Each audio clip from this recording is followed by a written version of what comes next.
ignorance that breeds hatred. Mm-hmm. And you've got a really interesting quote in here that you talk about if you educate a male, you educate an individual. If you educate a female, you educate a community.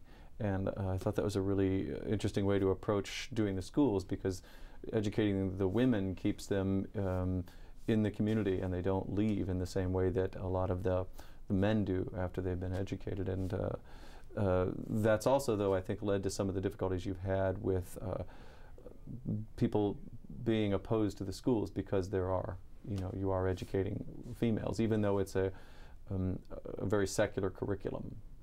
So I thought that was a really interesting theme. Your book is written in third person, and that also struck me as sort of surprising. Most memoirs are written in first person and tell the uplifting or more recently the depressing story of one person's life. Tell me about writing it in third person. What I take it that was because you were telling the story to another person, and that's how David Oliver Relin decided to write it. Yeah, my wife says if I write a book, it'll be a pamphlet, and actually there was considerable pressure from both the publisher, my wife, and others to write in first person. But I'm actually a fairly reserved person, and so David was quite adamant also about writing it in third person. So for me, it was I agreed that it would be in third person. I have written another book that I just got done with. It will be out in December, called Stones into Schools, and I did that book now is in first person. It's quite I had to really push myself sometimes to one thing that good writers have, many of them have, is a pretty healthy ego, and with all sincerity, my wife says I pretty much don't have an ego, so it was a little bit hard for me to push myself to write in first person.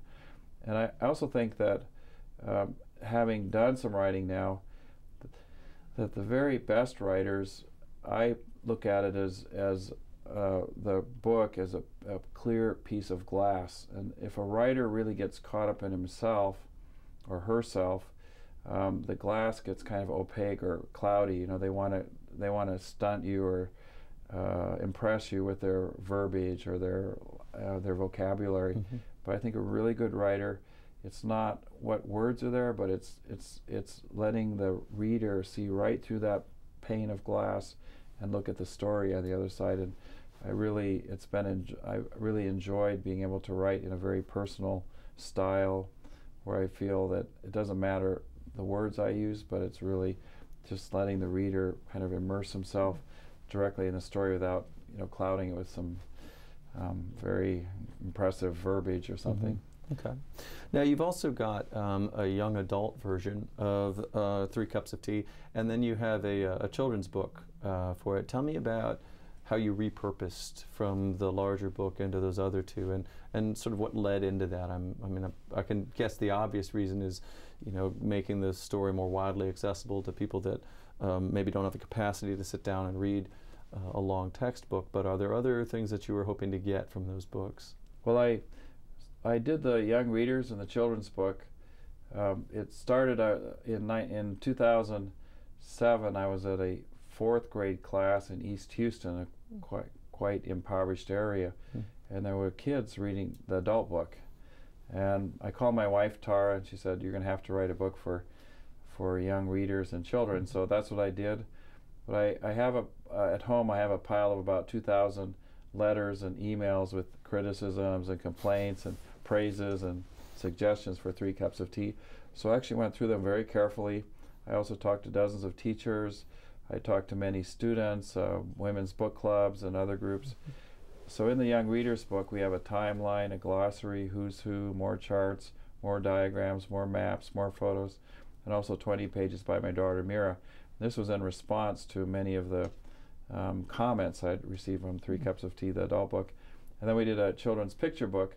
The other reason is I for many years I visit about 150 to 200 schools a year in the U.S., from kindergarten through the Air Force Academy, and today I was at Linden School here in Columbus. Incredible time, and I really think that it's important that we impress upon our children and kids that about making a difference and community service and service learning. So I wanted some way to bring that message to the kids, so that's why those two books are there. Okay. Well, that's really a great idea.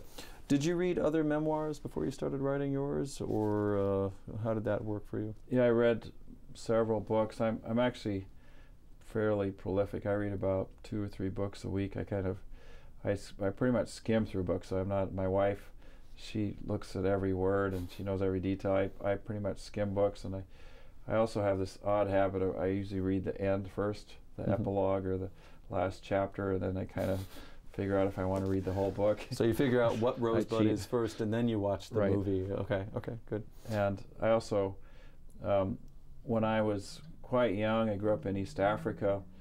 I read, as I was even 8, 9, 10 years old, but I read some autobiographies, and my dad encouraged me to read. One is called Reverence for Life by Dr. Albert Schweitzer, who was a doctor in Congo, about respecting all human beings and all living things. I also read a book when I was about 12 called Territorial Imperative, which had a big influence on me, but it talks about how territorial humans are maybe worse than animals, and I always appreciate now that my parents encouraged me to read a lot, and it's had a big influence on my life, reading books.